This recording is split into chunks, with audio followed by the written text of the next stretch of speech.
This is the story of the operation which began the assault on the continent of Europe. The 9th Troop Carrier Command will transport and resupply parachute and glider elements of the 82nd and 101st Airborne Division and will be prepared to transport elements of the British 1st Airborne Division as directed.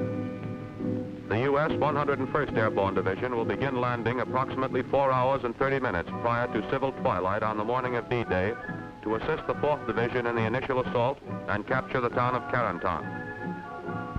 The U.S. 82nd Airborne Division will land to the immediate west of the 101st for the purpose of preventing the movement of enemy reserves to the east and north.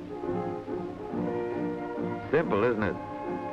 This mission, which reads so easily, calls for an attack from England on the continent of Europe.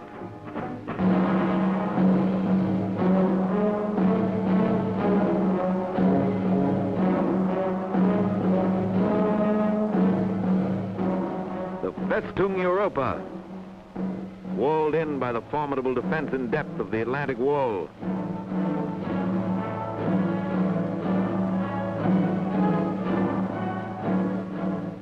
Mined, trapped, bristling with gun emplacements and fortifications.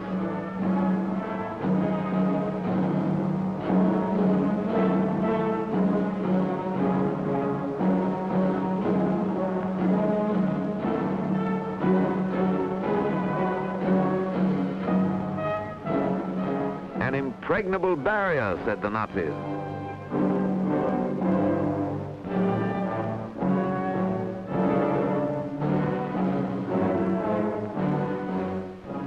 The combined chiefs of staff decided that frontal assault alone would not crack Fortress Europe. The Atlantic Wall must be vaulted and the cracking process begun from the rear. The initial effort by land, sea, and air would be made in this area, spearheaded by troop carrier and airborne forces.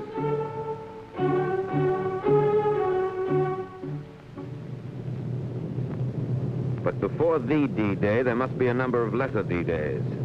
The first large-scale airborne operation was performed in conjunction with the assault on Sicily, 10 July 1943. Taking off from fields in Africa for dropping zones in Sicily, troop carrier units transported by glider and aircraft, units of the 1st British and the U.S. 82nd Airborne Divisions. Almost a year before this operation, a troop carrier group transported a parachute infantry battalion from England to start the invasion of North Africa. But the invasion of Sicily was the first real test for troop carrier units, which had trained in maneuvers in Texas, the Carolinas, and England.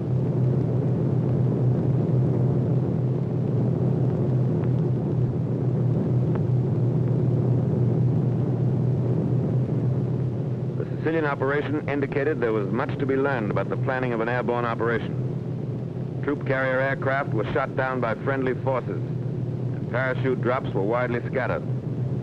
It was a tactical success, however, rich in experience for the units which would later participate in the assault on the continent. The lesson was driven home that more navigation aids were badly needed, that gliders must be landed at slow speeds, that some type of air brake was necessary to decrease the rate of descent of gliders going into small fields, that protection for the nose of the glider in rough landings should be provided, not only to protect the pilot, but to facilitate unloading. A technique had to be worked out for gliders landing on water.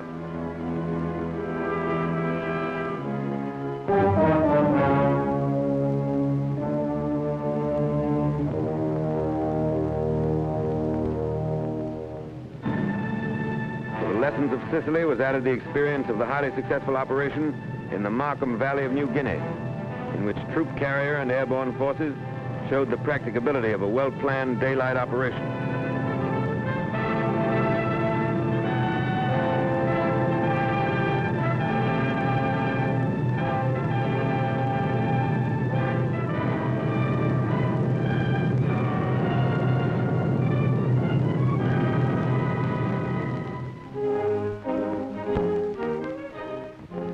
Back in the United States, many lessons learned from the operations in Sicily, Markham Valley, and Salerno were made a part of training and maneuvers.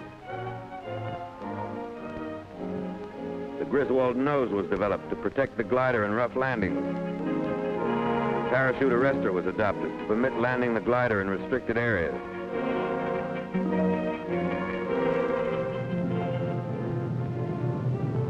Intercom between tow plane and glider was introduced.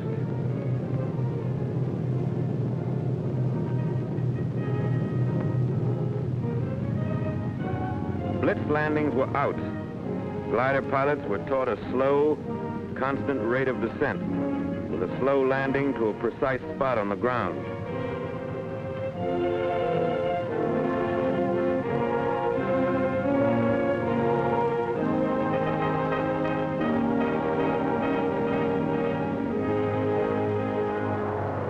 Many types of combat aircraft were suitable for towing the CG-4A glider.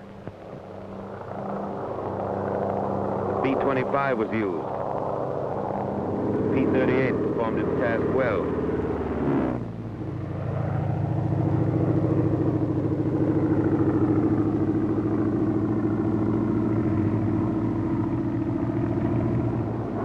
Even the PBY became a tow plane.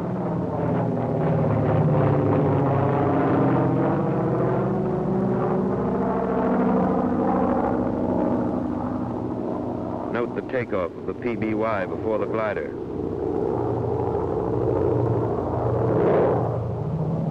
Here's a B-17 in dual tow.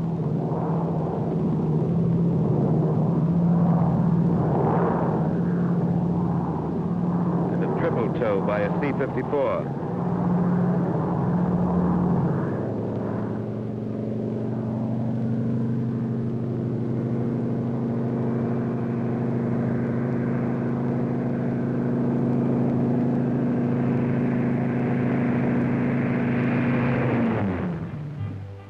Airborne aviation engineers trained in anticipation of their probable use for building landing strips and rebuilding bombed aerodromes in France.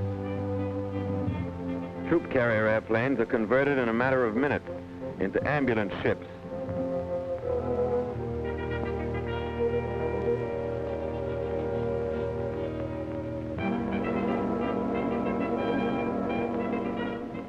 And from lessons learned overseas, grew the doctrine expressed in War Department Circular 113, employment of airborne and troop carrier forces.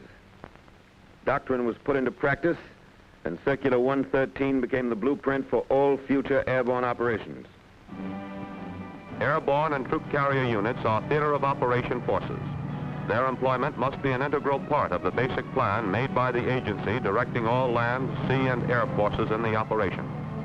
The coordinating directive must be issued in time to allow realistic preparation and training by troop carrier and airborne units for the specific operation. Airborne troops must be employed in mass and the bulk of the force landed in as small an area as possible. The use of highly trained pathfinder teams dropped in advance to mark dropping zones and glider landing zones is essential. Procedures must be prescribed which will ensure that troop carrier aircraft on course at proper altitudes and on correct time schedules are not fired upon by friendly forces.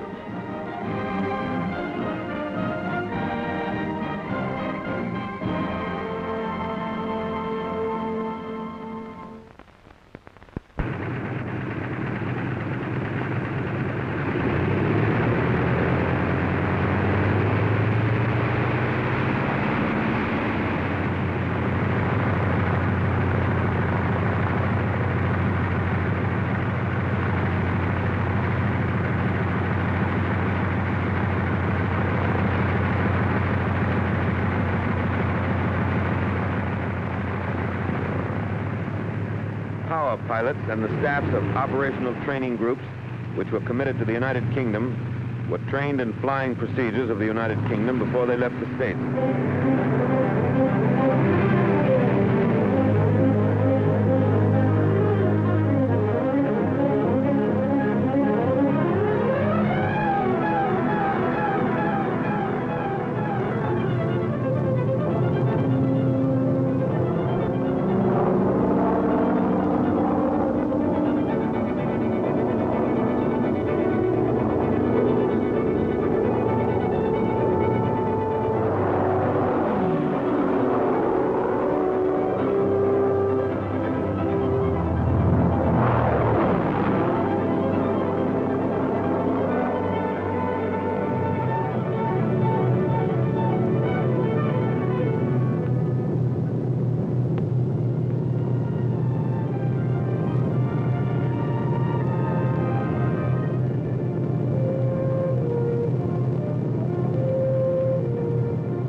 flying was emphasized, designed to prevent early detection by the enemy. Air crews had to fly through a corridor of flak, pinpointed by searchlights.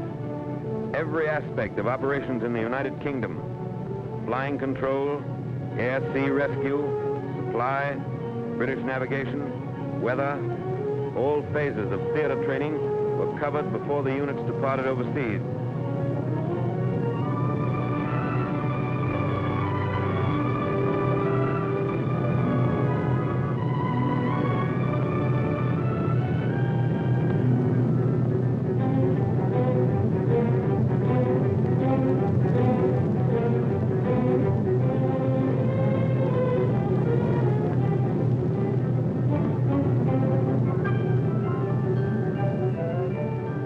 Maneuvers ended with gliders landing in small fields, similar to the potential landing zones in France. Live loads are in the gliders.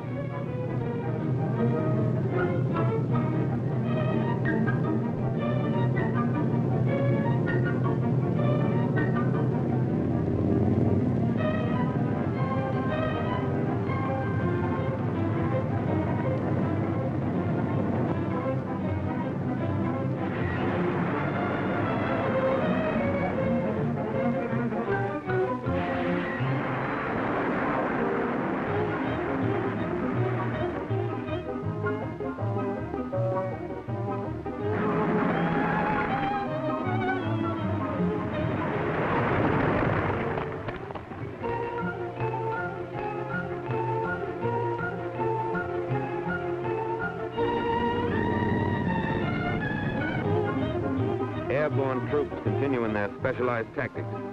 Glider pilots are trained to stay in action with them until evacuated.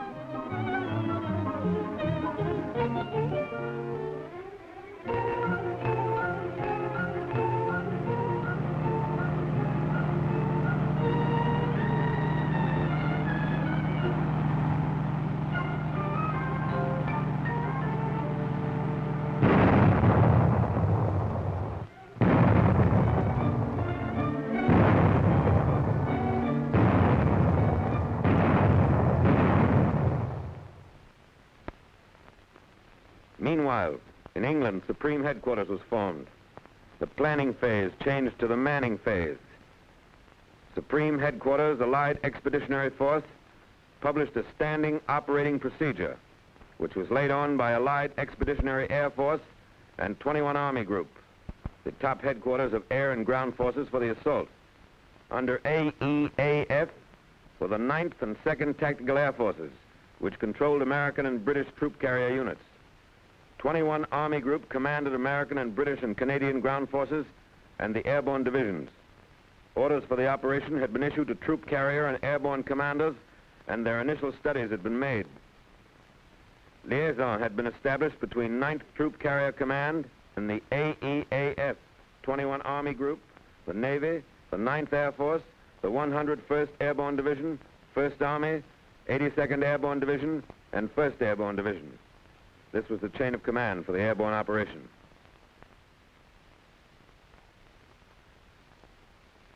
The Airborne Planning Committee, headed by the Air Commander-in-Chief of the Allied Expeditionary Air Force, was composed of representatives from all the services involved in the airborne operation: Navy, ground, and air, as well as the Troop Carrier Command and the airborne divisions concerned. With the greatest airborne effort in history in the making, a steady stream of gliders flowed into England for the coming assault. From the crates in which they were shipped, Shantytown emerged.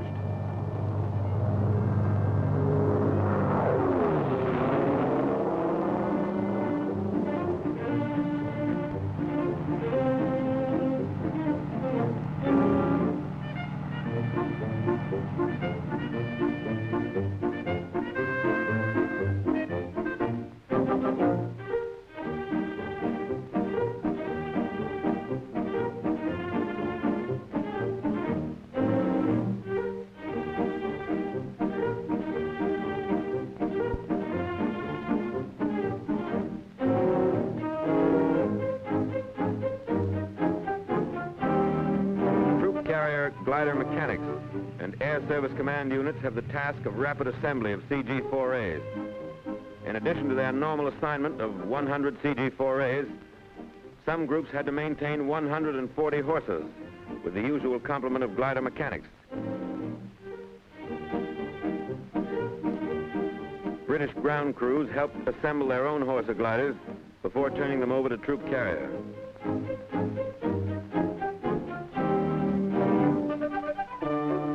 This British Horsa now belongs to the 9th Troop Carrier Command.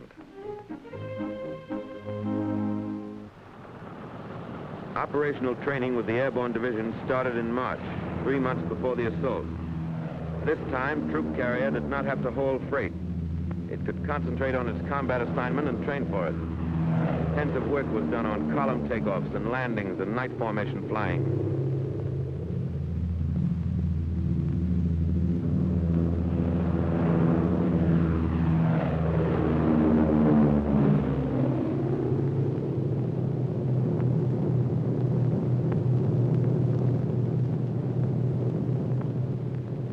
Each group now had 73 aircraft instead of the normal 52. The troop carrier force of 3 wings and 14 groups contained 1 experienced wing and 5 combat-wise groups from the Mediterranean. The last 7 of the 9 troop carrier groups committed from the States arrived in England between January and March.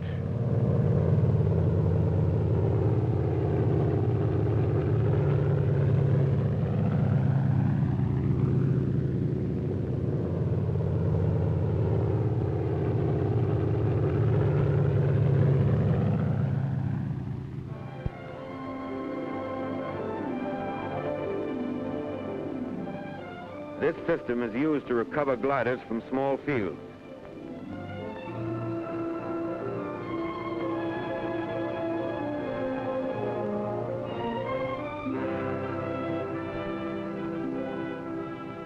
Three planes in each squadron are equipped for aerial pickup.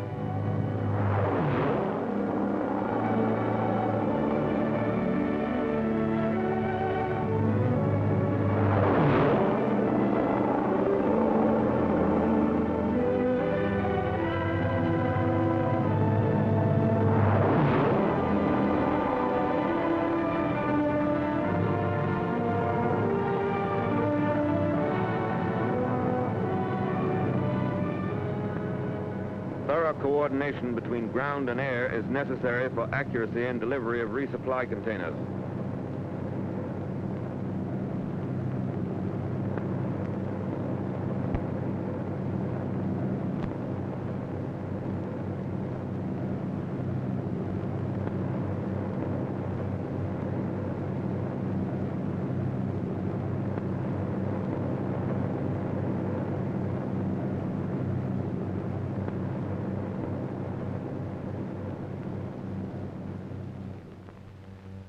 These men are pathfinders, a combined team of troop carrier crews and parachute technicians who will drop on objective areas and set up homing devices for the main aerial convoy.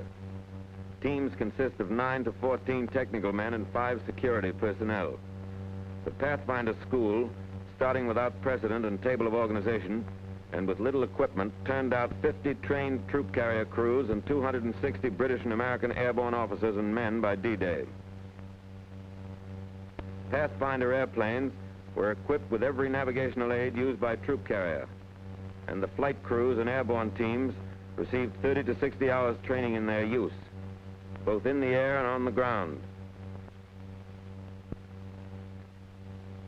British G, similar to the American SS Lorraine, has no transmitter in the aircraft, but intercepts signals sent at precise intervals from a master station and 2 slave stations. The difference in time of arrival of these signals is measured and referred to a G lattice chart showing numbered lines of position. The numbered line corresponding to the measurement is the line of position the aircraft is on, the instant the measurement is taken. As an extra precaution, the leader and the deputy leader of each main serial flew aircraft also equipped with G. SCR 717C is used by the Pathfinders and 2 aircraft in each main serial. The picture shown on the 717 scope, the nearest thing in radar to a regular map, indicates such objects as shorelines, lake cities, and convoys, with the range and azimuth of each object. The receiving aircraft appears in the center of the scope. When 717C is tuned to a BUPS beacon, the map is not visible. The coded image shown here in the upper left quadrant is the BUPS beacon signal and indicates the range and azimuth of the beacon from the aircraft. The beacons are set up in the DZs by the pathfinders. All troop carrier aircraft are equipped with Rebecca, the close-in radar aid, used at ranges averaging 15 miles. Eureka is triggered by the Rebecca transmitter in the aircraft. The impulse, when received, trips the Eureka transmitter, which sends a signal back to the aircraft on a different frequency. The twin Rebecca antennas, by the intensity of signal received on one side or the other, indicate on the scope which side of the aircraft Eureka is on, and the range of the aircraft from the ground station. When the signal is received with equal intensity on both antennas, the aircraft is on course. Each Pathfinder team is equipped with 8 specially designed holophane lights from which DZ light tees are made. By D-Day, crews who had lived, trained, and were briefed together could navigate under instrument conditions to within 600 to 800 yards of a pinpointed position in unfamiliar territory.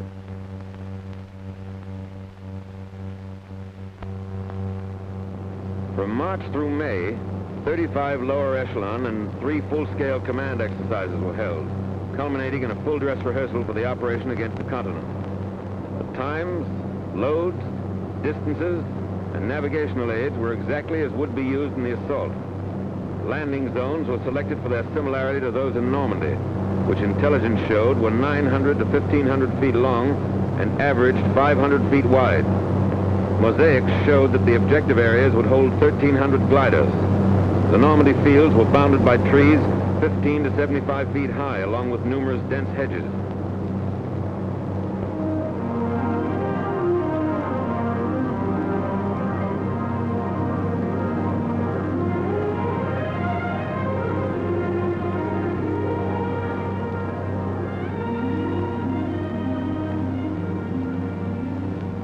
Glider pilots were allowed to choose their own fields, and release was made at heights from 800 to 1,000 feet.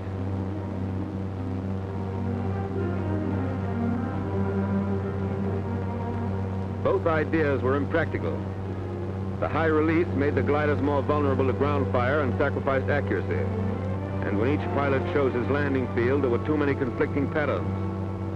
Following this maneuver, it was decided that leaders were to choose the landing field for the 3 other gliders in his element, and the release would be made at 400 to 600 feet.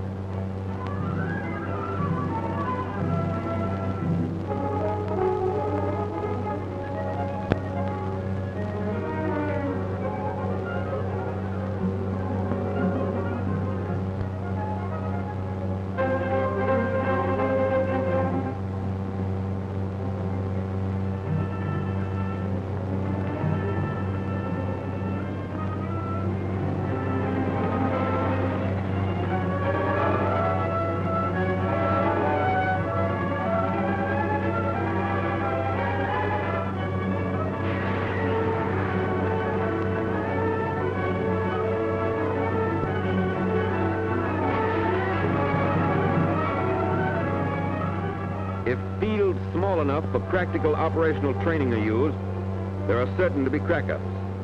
A compromise must be made between realistic training and the number of gliders which may be expended on the maneuver.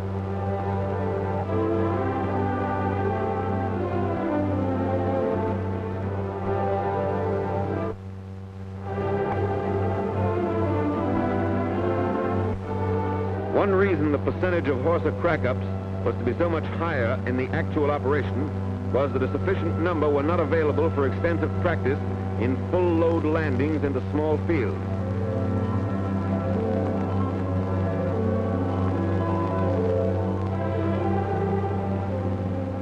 Because of their rugged fuselage construction, most of the CG-4A gliders which sustain damage upon landing deliver their loads of personnel and equipment in fighting condition.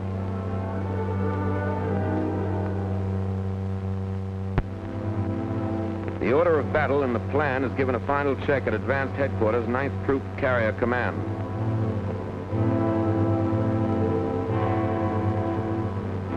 troop carrier crews, the majority of which had never seen combat, were approaching a state of battle readiness. The final briefing was held near London on the 1st of June, 1944. Groups will take off from their home airdromes and assemble at wing assembly points. They will proceed to the command assembly point at Elko, then to the command departure point at Flatbush. The first 28 serials will proceed from Flatbush via Gallup and Hoboken to IPs on the west coast of the Cherbourg Peninsula. The dotted lines indicate a 10-mile wide corridor in which no aircraft of any type will be fired on by surface vessels. Corridors, altitudes, constant air speeds, and time over fixes must be adhered to because air, ground, and naval forces have been notified of numbers and timing of our aircraft over the route. The route has been chosen to avoid aircraft assembling in UK, main routes of naval convoys, and flak, particularly from the heavily fortified Channel Islands. DZs and LZs are in the area indicated. After passing DZs, serials will proceed to Paducah, to Spokane and Gallup, and will fly a reciprocal of the outbound course. Distances from the various wing assembly points to the DZs are, from Atlanta, 282 miles, from Austin, 197, and from Ada, 192. Navigation aids will be distributed as follows. Eureka will be placed in advance at Atlanta, Cleveland, Elko, Flatbush, and on boat markers at Gallup and Hoboken. Pathfinder teams will place Eureka on all DZs and LZs. Only one of each 9 aircraft will home on Eureka, since more than this number will saturate the ground set and reduce the range. Box beacons will be placed at Flatbush, Hoboken, and 2 DZs by the Pathfinders. Occult portable lighthouses which flash a coded letter will be placed at Atlanta, Austin, Ada, Burbank, Cleveland, Dallas, Elko, and Flatbush.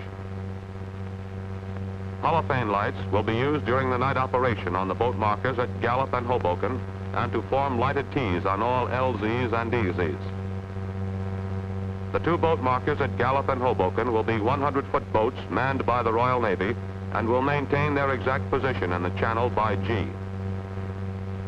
Panels and smoke coded by color will be used on 2 DZs and 2 LZs for the daylight serials.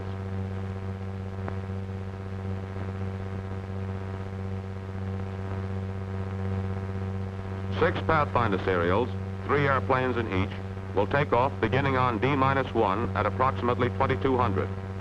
A Pathfinder serial, illustrated by circled aircraft, will precede the main convoy into the 6 drop zones by 30 minutes. Troops from the first Pathfinder aircraft will land on the first DZ at 0020 or at H-4.5. The first 28 serials, 24 to 54 aircraft in each, will deliver their loads into the DZs during darkness on D-Day morning. The interval between parachute serials will be 6 minutes.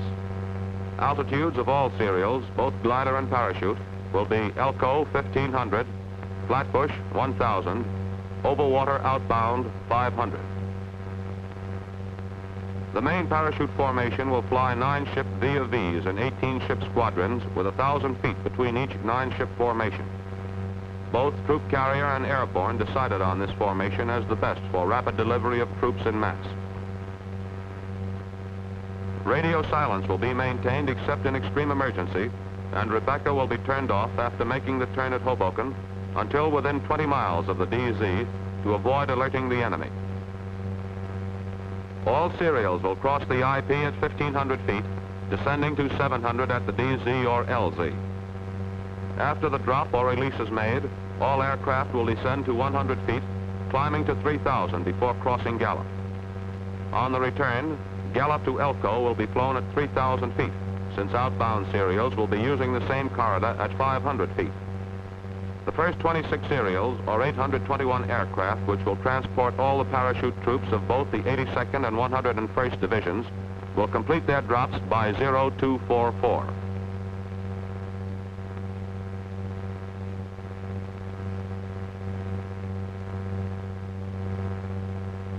About the time the first serial of parachute aircraft returns to its home base, 2 serials, each consisting of 52 aircraft towing CG-4A gliders, will take off from these airfields. The interval between glider serials will be 10 minutes. These gliders will be released over the LZs about 0400, still in darkness, which will conclude troop carrier operations until 1900 of D-Day. The static hookup will be used for all glider marshalling and takeoff. This system, with all tow planes and gliders hooked up and parked prior to takeoff time, enables each combination to take off at intervals of less than 30 seconds. The control procedure used will be the standard sled and jeep combination indicated. The sled and marker, attached to the jeep by a rope the same length as the tow rope, indicates to the tow plane pilot, when he taxis alongside it, that the slack is taken up. The signalman on the sled gives the tow pilot the signal to take off. Then the jeep moves back alongside the next tow plane, and the procedure is repeated. The glider pattern will be the standard double column echelon to the right with 300 feet separating the double columns. 3 minutes from the LZs, the columns will separate so that landing patterns of separate columns will not conflict. The glider will be brought to a landing over the lighted T's, which will be placed in the fields and lighted by the pathfinders 10 minutes before the arrival of the serial. 4 gliders make up the element because of restricted visibility and the size of the field selected for the LZs. Meanwhile, aircraft of 38 Group, the British troop carriers, will take off and form along this route after Serial 10 passes Flatbush.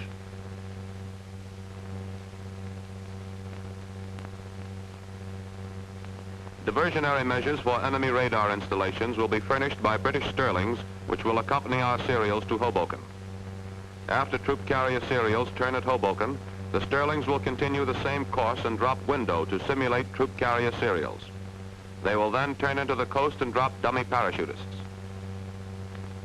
The RAF will furnish 3 screens of 4 to 8 interceptors, each placed to the south and east of the DZs to attack searchlight and flak installations. Day fighter protection of 2 to 3 fighter groups for each aerial convoy will be furnished by the 9th Air Force. On D-Day at 1900, 5 serials, 208 aircraft, towing 36 CG-4A and 172 Horsa gliders, will take off and begin releasing gliders into the same LZs about 2100. All gliders will be landed by 2310. The route in this case will be the same as far as Gallup, where a left-hand turn will be made.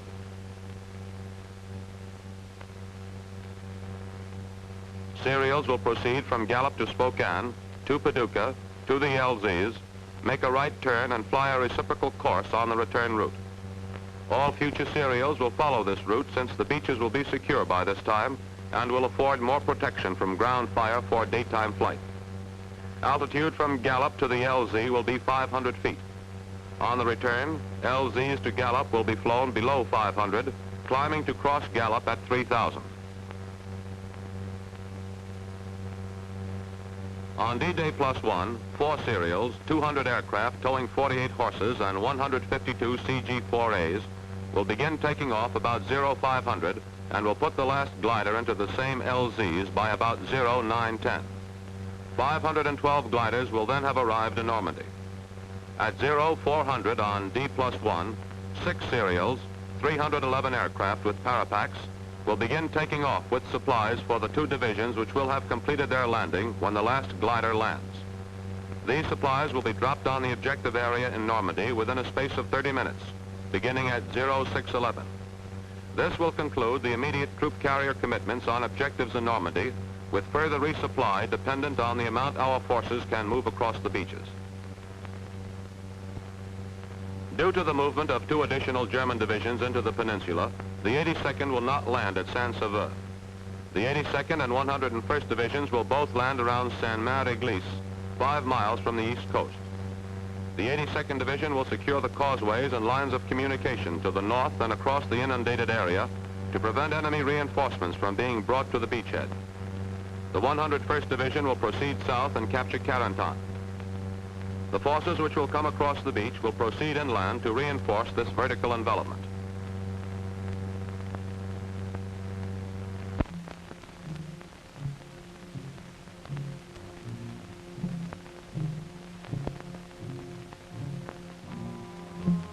Airborne infantry file into buses for their last land-borne ride until D-Day.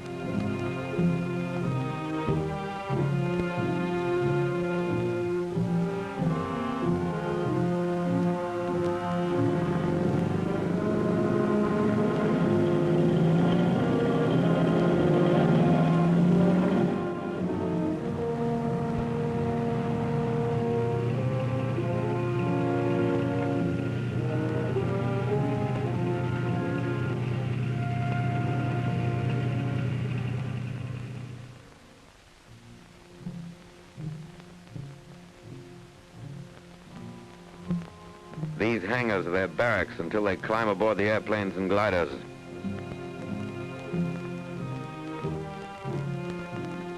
New equipment is issued.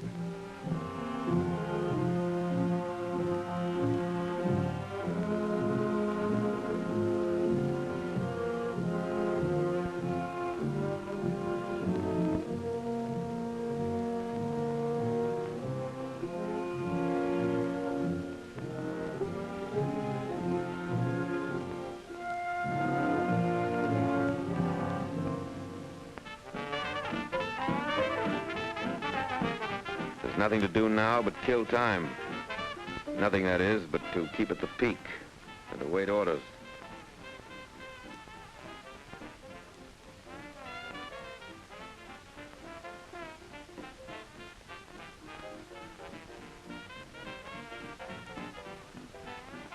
And to grab a few moments to read letters from home and write a few lines. But this is business. And you want to be sure you're in business when the time comes.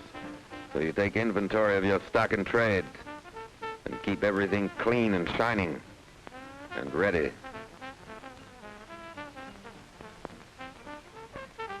Overnight, the ships blossomed out in their new war paint. On D-2, invasion markings were applied. Another lesson from Sicily.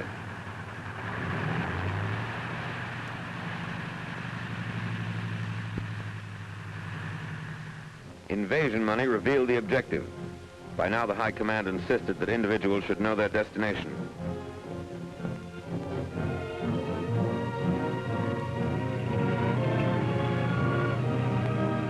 Hours before takeoff time, parapacks were assembled and delivered to the C-47s.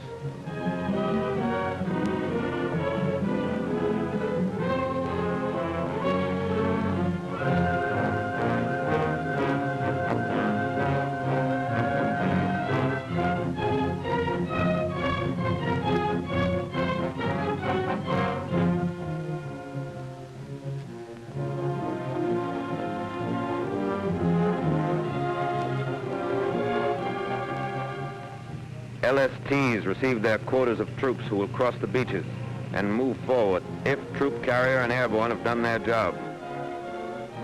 One glider regiment of the 101st was to go in by boat, as were some attached and supporting units of both divisions. The lift, or the required aircraft and gliders, was not available to put them in by air as early as needed. D-Day -1, and time narrows down. Gliders for the first night's operation are assembled for the takeoff, ready to follow the parachute serials to France. Officers and men of lower echelons are briefed. Speeds will be Pathfinders 150 indicated for the entire course. Parachute aircraft 140 to the IP, 125 IP to DZ, slowing to 110 for the drop, then 150 for the return trip. Glider pilots are told to assemble at division headquarters after landing for evacuation to England. An airborne general has a final talk with his men.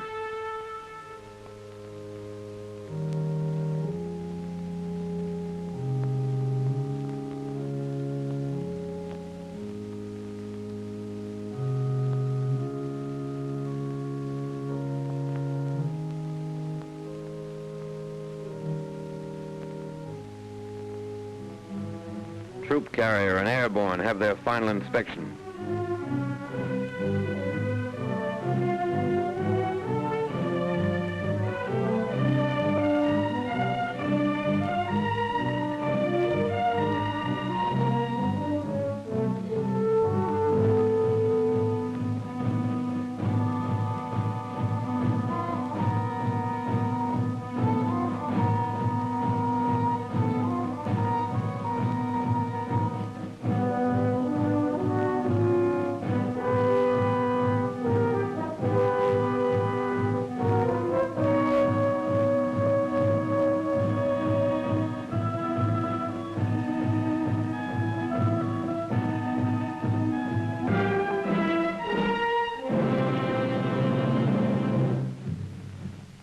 more than a dozen fields, paratroopers march their ships.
A parking diagram showing the location of each aircraft has been given the airborne troops. Each pilot has been furnished a list of his passengers.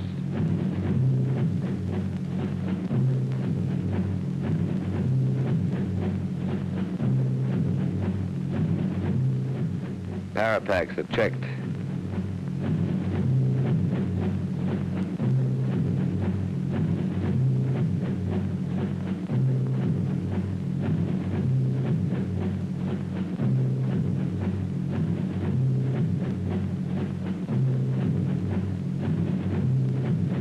This outfit has enough Apache blood in its collective veins to justify their haircut.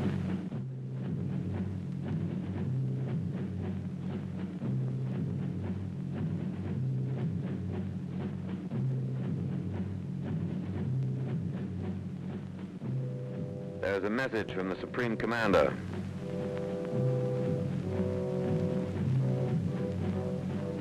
You are about to embark on a great crusade. The eyes of the world are upon you, and the hopes and prayers of all liberty-loving people go with you.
Pilot and crew chief make a final check of the parapacks. And here's another final check, this time by the jump master just before the men go aboard.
This trooper will drop his British leg pack loaded with demolition supplies just before he lands.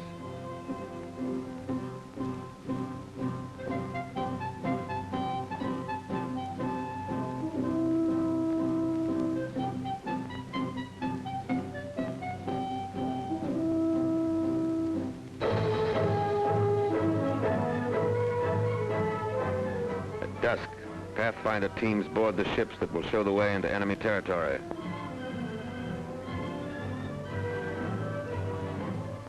"925 troop-laden aircraft will home tonight on navigation aids set up by these Pathfinders. This is 1 minute out of 1 hour in one day in the world's history that has rarely been equaled. These are the first ships to take off in the airborne invasion of Fortress Europe.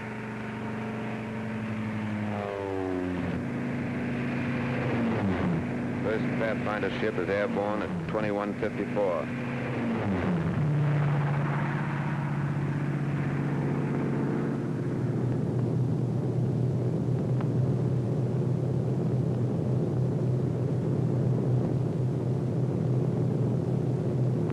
As the Pathfinders head for the coast of France, other C-47s move into position for their takeoff at the head of the runway.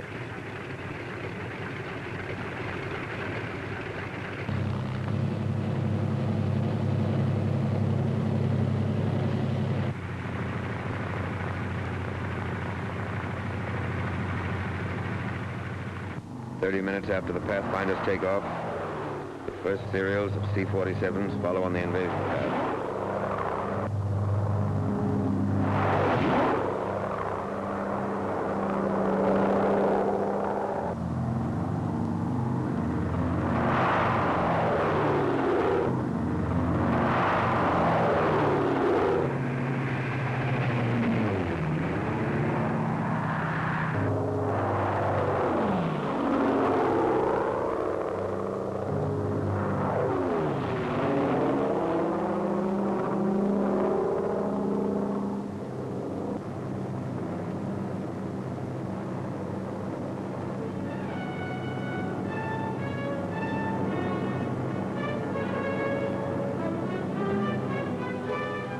Troop carrier aircraft cross the channel.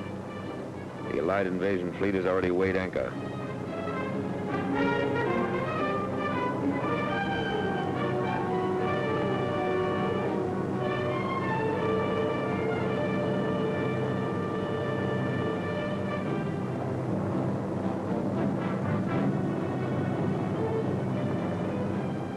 Sealing had been forecast as 3,000 en route, clearing at DZ, but actually is variable, 500 to 1,000. Visibility is poor. Stand up. Hook up.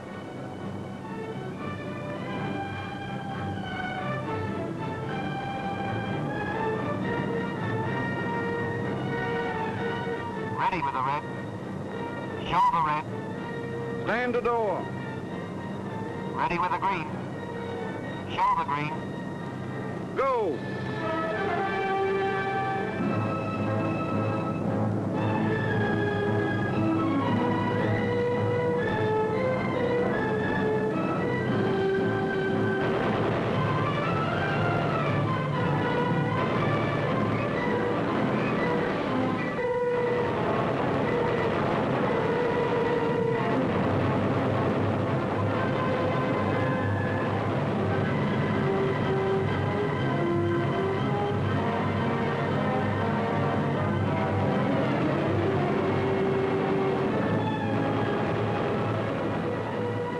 The unit landed squarely on the German 91st Infantry Division and other enemy troops.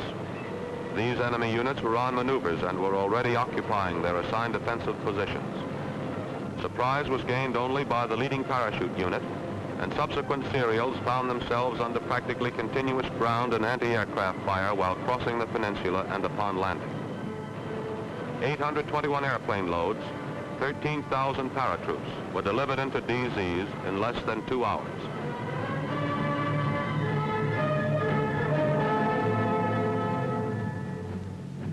Troop carrier had not planned or trained for a night glider landing, but more Panzers moving into the peninsula made 100 glider loads of anti-tank guns and troops essential for the initial phases. It was estimated that only 50% of personnel and equipment would be available for use after the landing. This calculated risk was accepted. The serials were made up of the reliable CG-4As which were easier to put into strange fields in darkness. 0200. Time for the gliders to go.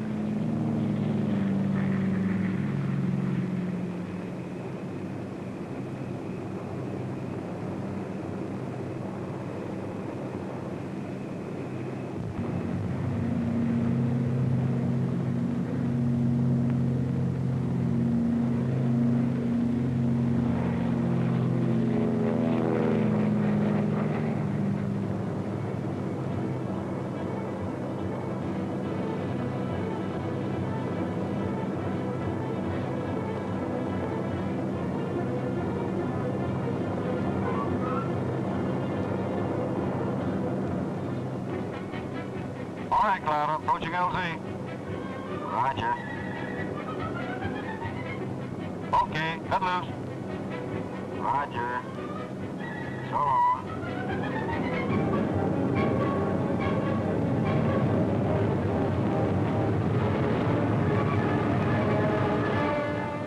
The briefing was accurate.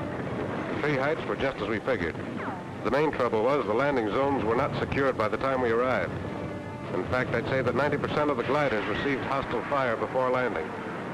The lighting aids were a little messed up. Our group was supposed to have two. I never did see but one, and it was out of place. I understand, though, that some of the Pathfinder teams were neutralized.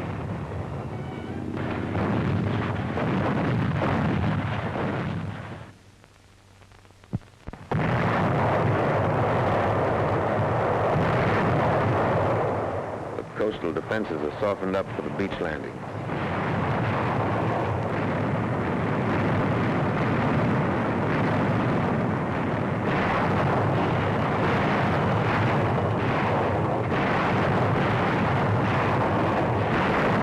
Daybreak. The naval bombardment continues.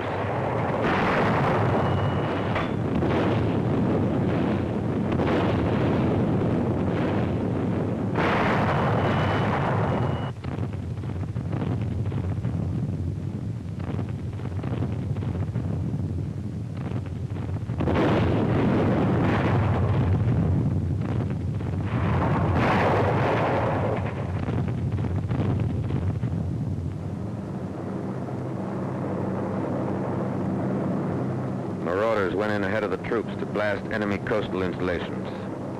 Priority number 1, air supremacy, had been obtained a long time before D-Day. The 8th and 9th Air Forces had accomplished that. Standing offshore, the invasion craft wait as Allied planes blast the coast.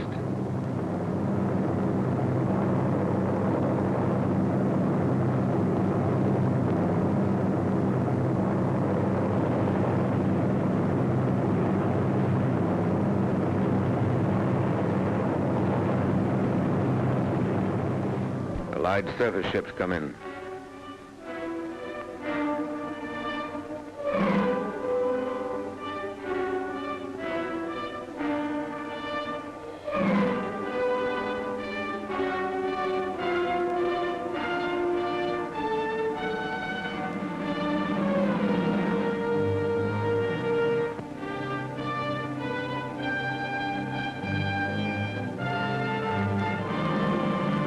Go on to the next phase, the bombing and crippling of roads, bridges, waterways, railheads, the isolation of a battlefield. And the battlefield is isolated. No German reserves come through to the coast in any strength.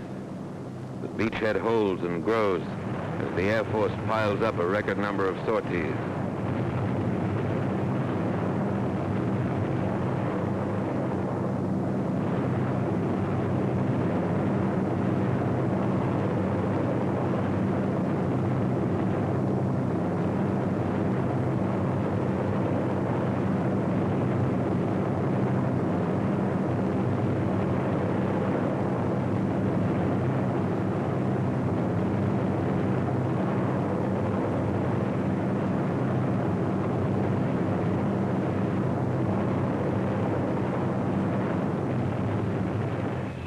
Fighters blast every target that moves on enemy ground.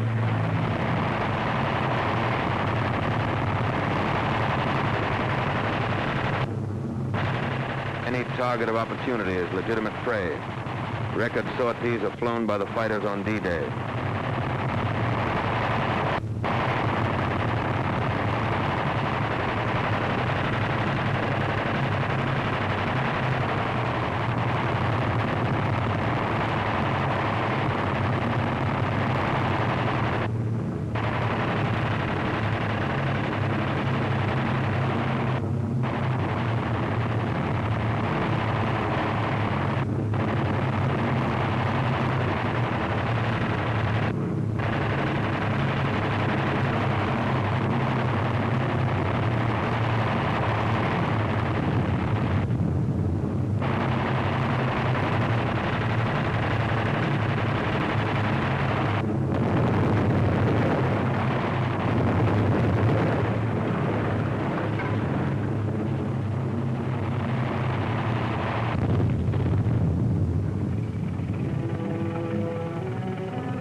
Back in England, the next glider serials are being marshaled for the takeoff. The C-47s are doing double duty. Back from the paratroop drops, they're ready to take off with gliders. Dual tow had been practiced in the States, but it was not used in this operation due to the extra time necessary for air assembly and to the additional marshalling space which it would require on the aerodromes.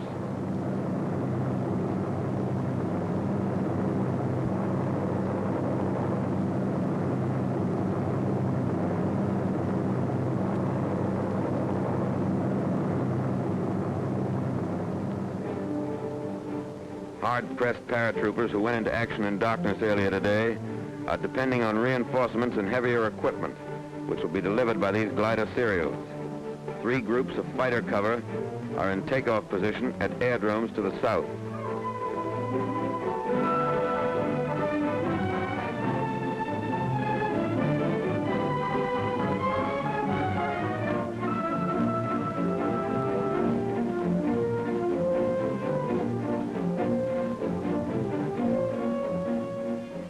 The coordinated British effort was made simultaneously by the British 6th Airborne Division, transported by RAF 38 Group on objectives around Caen. Particularly interesting was the delivery of 8.5-ton tanks of a Recce regiment in 30 huge Hamilcar gliders. 29 of the 30 tanks were in action within 10 minutes after they were landed.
Turn is made at the command assembly point.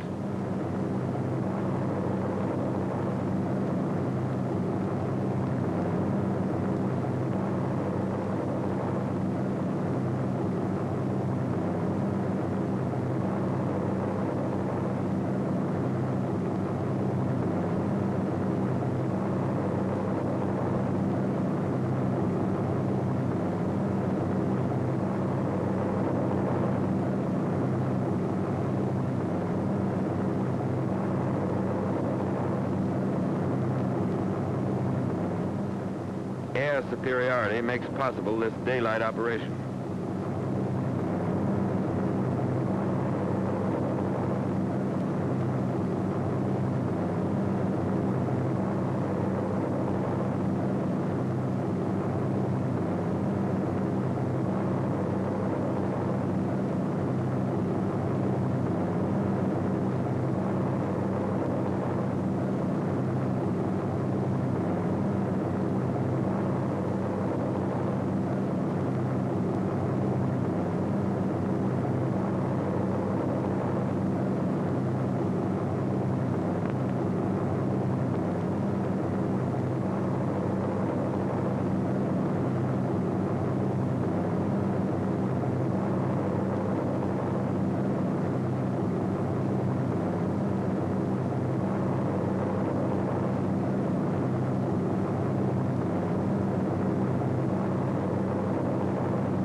ACAC ended a mission for this friendly airplane.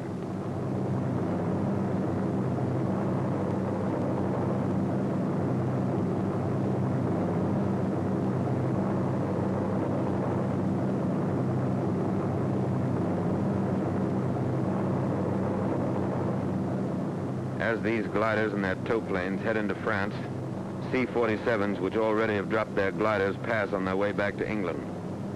Two-way traffic, and it's congested.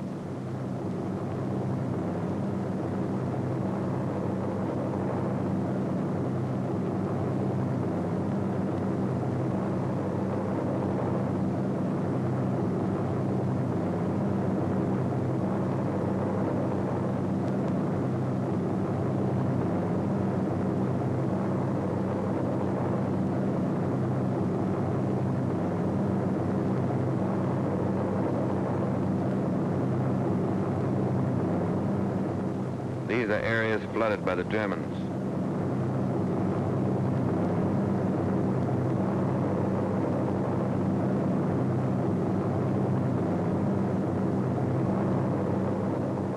Parachutes and gliders from the previous serials.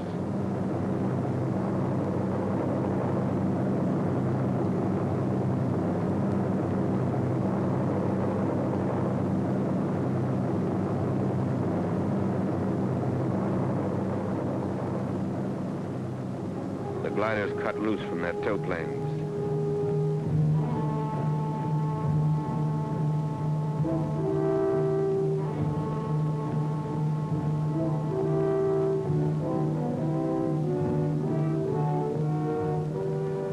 We have fighter cover all the way to the landing zone. Not even a lone German fighter was able to sneak through.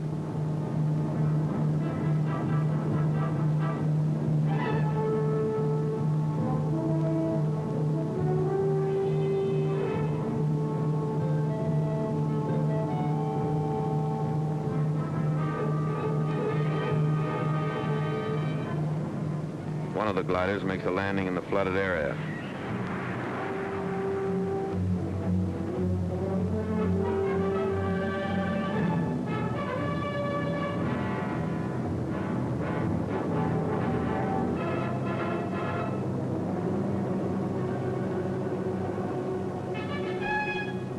Here are the staked fields intelligence warned us about. The traps consisted of poles 12 to 15 feet long.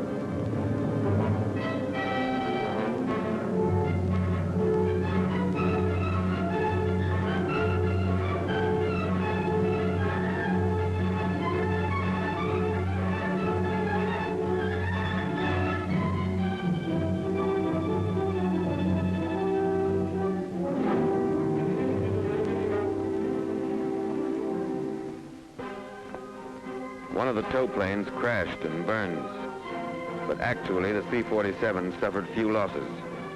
Some of the glider landings were rugged, and so were some of the paratroop landings. were plenty of dummy German guns around.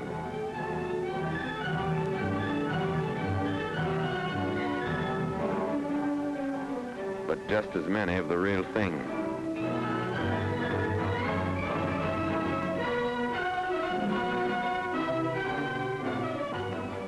The men who landed here won't forget this meadow.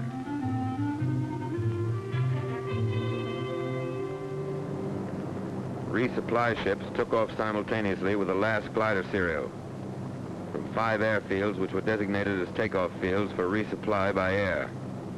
All resupply was directed by the Allied Expeditionary Air Force Headquarters through an agency called KTOR, Combined Air Transport Operations Room. Packing, delivery, loading, and lashing of all supplies for aerial delivery was the job of the Service Command. Requests for air resupply were approved by the Army Group or Air Force in the field.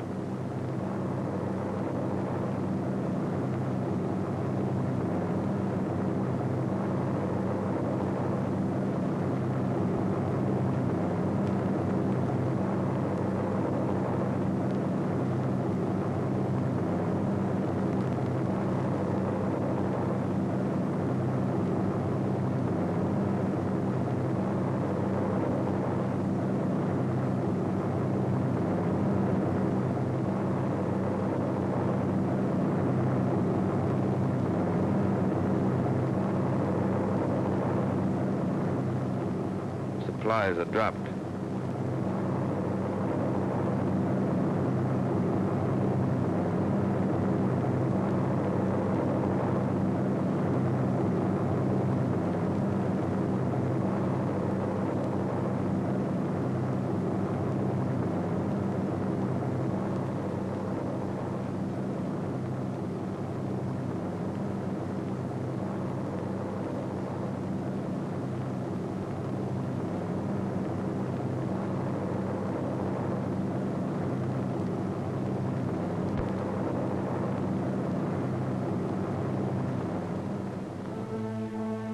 Meanwhile, the airborne infantry had fanned out and taken initial objectives, most of them after hard fighting and heavy losses.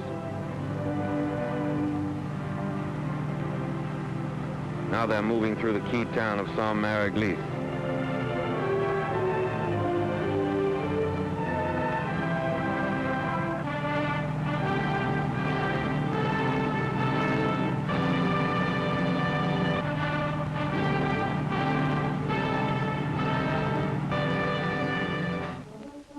On the beach, landing strip number 1 is built immediately.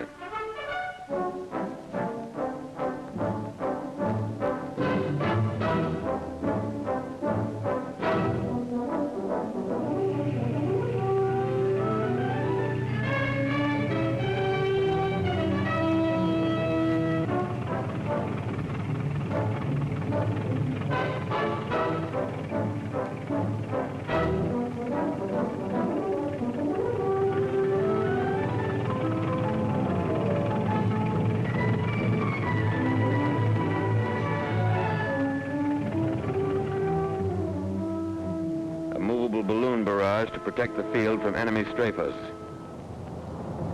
D+4. On the still incompleted strip troop carrier begins evacuation of the wounded to airdromes convenient to base hospitals in England.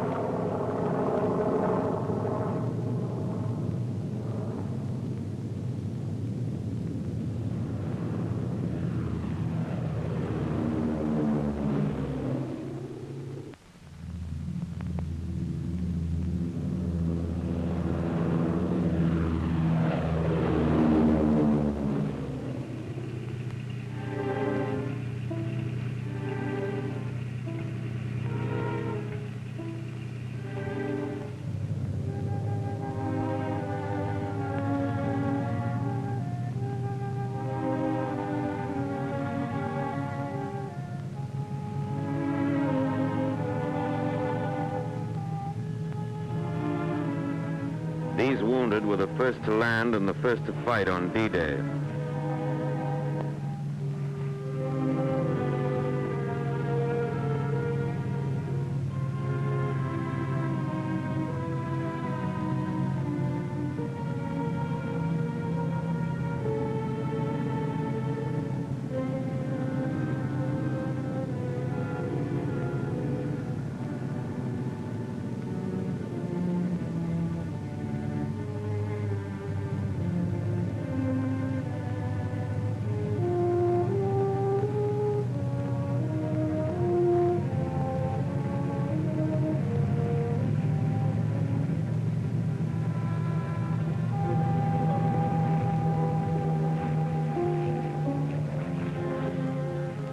Blood plasma is supplied before the ships take off.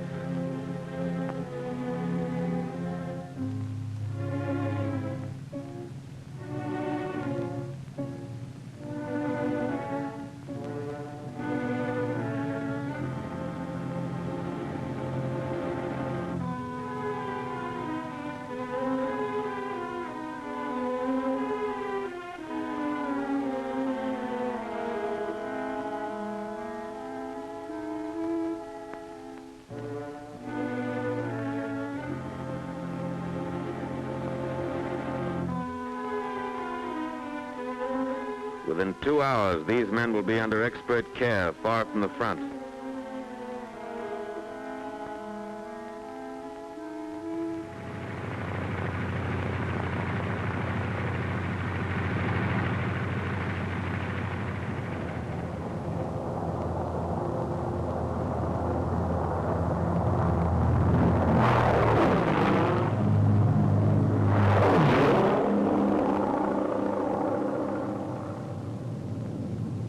By now, Saint-Mary-Glisse is well to the rear.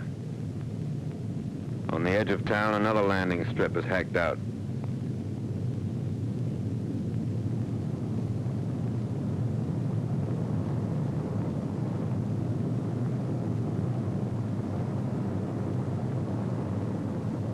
Even before the landing mats are laid, a resupply glider comes in with more equipment.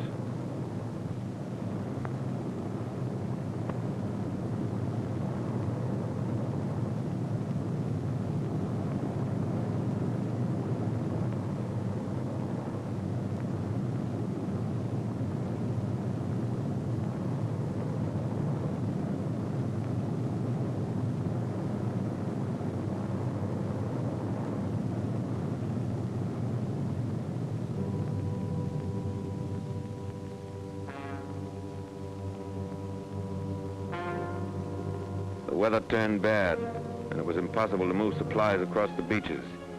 But the army which had landed had to be supplied.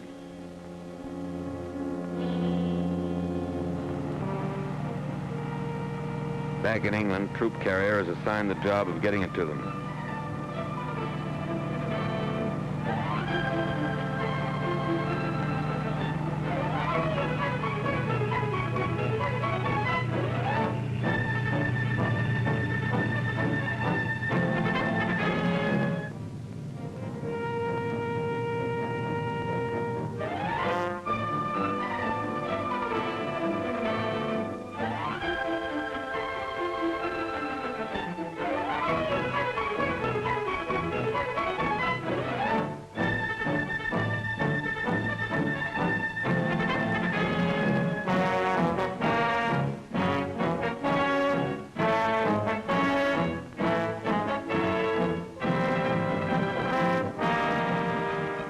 Nurses and medical supplies make the trip along with shells for Allied guns.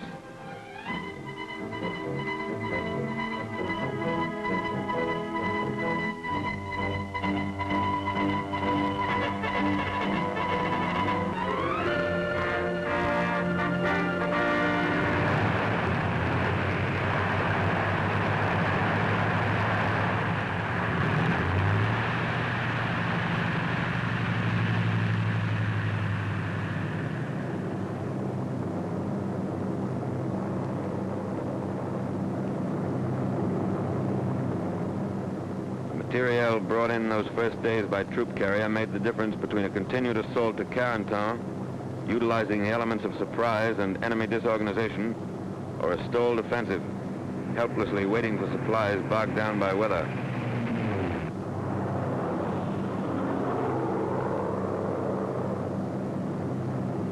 The landing strip at Saint-Mary-Glisse handled the traffic for resupply.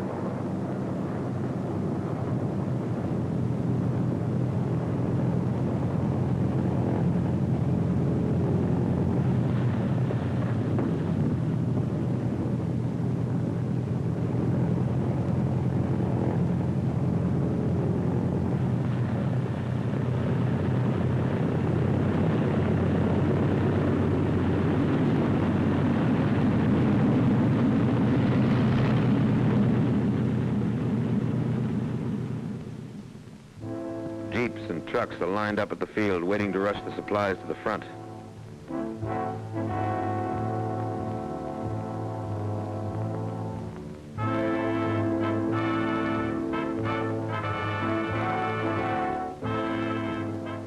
As soon as the ammunition is unloaded, the wounded will be brought aboard.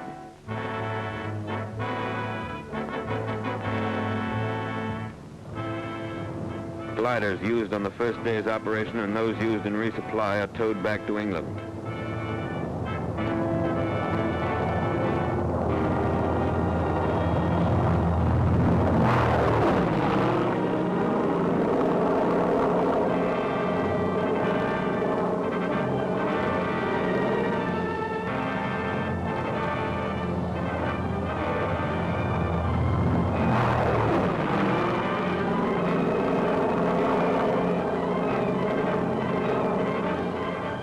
Inaccessible spots, tow planes use an aerial pickup to get the gliders back home.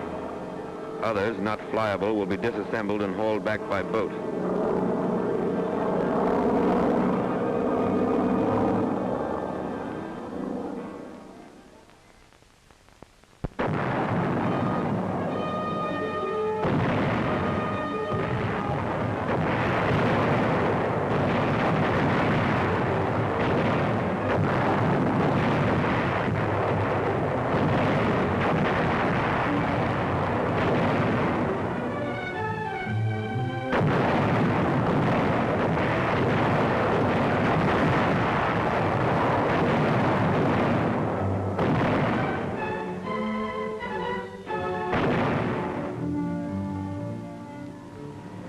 The 82nd and 101st Airborne Divisions were in action 33 and 24 days, respectively.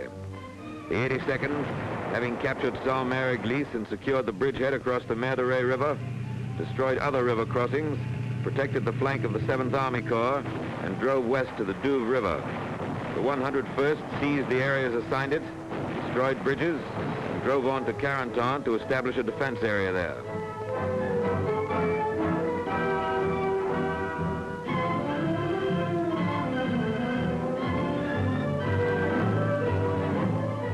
Troop carrier, the commanding general of the 82nd Airborne Division sent this commendation. Under most difficult conditions, including landing under fire in enemy-occupied terrain, glider pilots did a splendid job. On the ground, they rendered most willing and effective service, providing local protection for the division command post during the most critical period when the division was under heavy attack from three sides. Please express to all elements of your command who brought the division in by glider or parachute, or who performed resupply missions for us, our admiration for their coolness under fire, their determination to overcome all obstacles, and for their magnificent spirit of cooperation.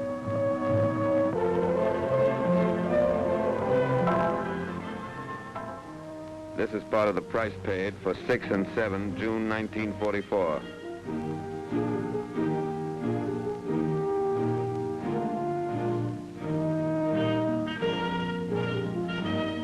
$1,662 troop carrier airplanes were dispatched in the first 24 hours of the assault. 43 were lost and 311 damaged by small arms fire. A lot happened here that cameras could never get. But a corporal with the Pathfinders remembers. We were covering the landing of the first bunch of gliders. We were pinned down by German fire across the field. As the men came running out, they stepped right into it and started to drop all around us. A German cannon blew one glider right apart. A veteran glider pilot. A night glider operation means more landing casualties and extreme difficulty in unloading. It is certainly not desirable if a dawn or dusk landing is at all practicable. A power pilot. I flew in a parachute serial the first night and the navigation aids really worked. But I couldn't see the light T, which was supposed to be on my drop zone. BUPS was used very little because Rebecca and G worked so well. 717 was used to check landfall and general position, but that's about all. A War Department observer who entered combat with one of the airborne divisions. Troops were dropped generally in the vicinity of the DZs, but were badly scattered. It appears that prearranged supply systems are not flexible enough for airborne combat. Supplies should be dropped as called for by local commanders rather than dropped in mass. Large-scale parachute resupply drops are wasteful and should be restricted to emergencies. More attention should be paid to switching over to ground supply as soon as possible. The Troop Carrier Liaison Officer. Our Pathfinder teams, in 2 cases I know of, suffered heavy casualties. Eureka was installed in every case, at times with the Pathfinders flat on their stomachs, pinned down by enemy crossfire. The light Ts, which we expected so much help from, were only 10% operational due to enemy fire. 50% of the resupply drop landed in enemy hands. Communications didn't exist to advise later serials of changes in the enemy situation. Troop carrier operations and communications personnel should move with the first parachute or glider units. 89% of the horses and 50% of the wackos crashed in landing, but 75% of personnel and equipment were ready for combat.